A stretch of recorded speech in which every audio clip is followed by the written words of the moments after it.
Assalamualaikum warahmatullahi wabarakatuh. Kenalkan nama saya Rafi Usama dengan NIM 200404010057 dari Prodi Manajemen. Di sini saya akan sedikit mereview dari hasil review saya yang saya ubah menjadi PowerPoint dan akan saya presentasikan di sini, yaitu tentang urgensi pendidikan agama Islam bagi kehidupan seorang muslim. Agama itu sebagai roh karakter bangsa kita ya, harus dan mempunyai dampak terhadap lahirnya perilaku sosial produktif dan penghargaan terhadap martabat manusia. Oleh karena itu, pendidikan agama itu sangat penting bagi mahasiswa-mahasiswi. Mungkin sejak dini harus segera ditanamkan agar anak-anak tersebut mempunyai akhlak dan martabat. Yang kedua adalah nilai-nilai keutamaan agama untuk karakter bangsa. Sebenarnya diajarkan agama, namun pengetahuan tentang nilai-nilai keutamaan terkadang tidak selalu diikuti oleh tindakan. Agama dimanifestasikan dalam peribadatan, interaksi sosial, dan kecintaan terhadap lingkungan, bangsa, dan negara. Yang pertama adalah cara-cara untuk belajar. Bukan belajar ya, ini adalah salah satu cara untuk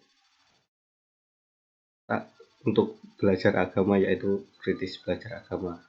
Yaitu bila mahasiswa atau anak-anak mampu berpikir kritis, sejatinya ia mampu oleh kadar intelektual yang terasah dengan baik. Anak yang mampu berpikir kritis diyakini tidak akan mudah menerima suatu paham aliran, seperti contohnya aliran animisme yang dinamisme itu, atau komunis, atau yang lain-lain, atau pemikiran yang belum ia cermati dengan seksama, yaitu pendidikan esoterik, yaitu ihwal keimanan. Misalnya dapat dijelaskan guru agama melalui topik pelajaran rukun iman.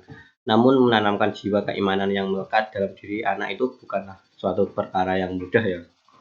Namun dengan sifat hati sama dengan karakteristik yang mengisinya, yakni subjektif, irasional, nakliyah, dan walaupun keimanan dipengaruhi asupan pengetahuan melalui otak. Yang ketiga adalah guru agama yang super, yaitu guru itu harus mampu menampilkan kecerdasan intelektualnya yang mumpuni, kecerdasan emosional yang matang, dan kecerdasan spiritual yang mendalam. Jadi seorang murid itu mungkin akan paham tentang agama jika guru agamanya tersebut merasuk ke dalam anak-anaknya tersebut. Maksudnya asik gitu. Jadi pendidikan agama Islam itu mencakup 5 ini: kompetensi, pedagogiis, keperbedaan sosial, spiritual. Yang ini, Islam itu mempunyai tujuan untuk menanamkan jiwa kemasyarakatan yang sangat penting dan berguna kelak ketika sudah berkeluarga. Sekarang seorang pemuda mempunyai tugas untuk berlatih dalam kemasyarakatan sedikit demi sedikit agar kelak tidak kesulitan ketika terjun langsung di dalam masyarakat maupun lapangan. Ketiga, yang ke-8, melalui pendidikan dan pengajaran berdampak pada akhlak yang baik. Apabila seseorang yang pada awalnya belum begitu mengetahui tentang ilmu agama, lalu diajarkan oleh pendidikan agama Islam itu, kemudian ia mempunyai niat untuk memperdalam ilmunya tentang agama, yaitu dengan menuntut ilmu di sekolahan yang berbasis agama. Contohnya kalau di jenjang SD ya madrasah ibtidaiyah, kalau SMP, MTS, dan SMA, dan MA, dan seterusnya. Maka dengan seiringnya berjalan waktu, ia akan mengerti tentang ilmu agama. Nah, sekarang ini adalah hambatan-hambatannya kalau sedang belajar tentang pendidikan agama Islam, yaitu mungkin kesadarannya juga masih lemah. Banyak pendidikan Islam yang belum mengimplikasikan visi dan misinya secara nyata. Jadi cuman bahasa kasarannya cuma omong doang gitu.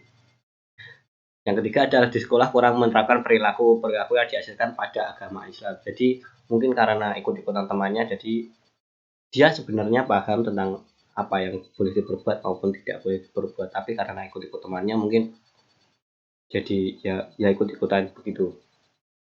Yang keempat, banyak pula teknologi semakin maju mengakibatkan generasi muda menjadi terlena. Karena ada teknologi yang maju, bukannya memanfaatkan untuk lebih baik, malah sebaliknya memanfaatkan ke hal-hal yang lebih buruk. Yang terakhir adalah kurangnya motivasi yang mana sebenarnya merupakan sangat penting. Mungkin si anak tersebut atau mahasiswa maupun mahasiswi kurang mempunyai motivasi itu sendiri, mau dari orang tua maupun dari gurunya tersebut. Ini slide ke-10 adalah manfaat pendidikan agama Islam. Ini sebenarnya banyak manfaatnya, tapi saya cuma merangkum tiga saja, yaitu berperan sebagai pengetahuan untuk mendidik diri sendiri dan keluarganya kelak dalam bermasyarakat. Yang kedua adalah sebagai perisai untuk cobaan perkembangan zaman yang semakin beraneka ragam. Yang ketiga adalah karena dengan iman seseorang mempunyai pendirian yang akan mempertahankan dari berbagai situasi dan kondisi yang akan. Sekian hasil presentasi dari saya. Bila ada kurang lebihnya mohon dimaafkan. Assalamualaikum warahmatullahi wabarakatuh.